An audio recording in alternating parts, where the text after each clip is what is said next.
ভোটের আবহেই আজ বড়দিন বাংলায় এসএসসি মামলার রায় ঘোষণা করলেন বিচারপতি দেবাংশু বসাক ও বিচারপতি মোহাম্মদ সাব্বির রশিদের ডিভিশন বেঞ্চ। আদালত জানিয়ে দিল, বেআইনিভাবে সমস্ত চাকরি বাতিল হলো 23,753 জনের চাকরি।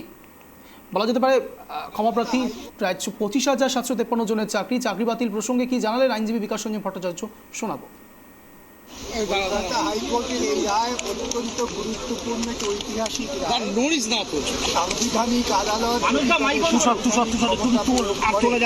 তবে কিভাবে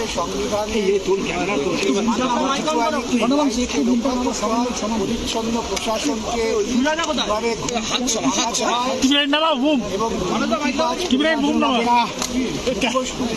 তার উদাহরণ হচ্ছে আজকের এই রায়।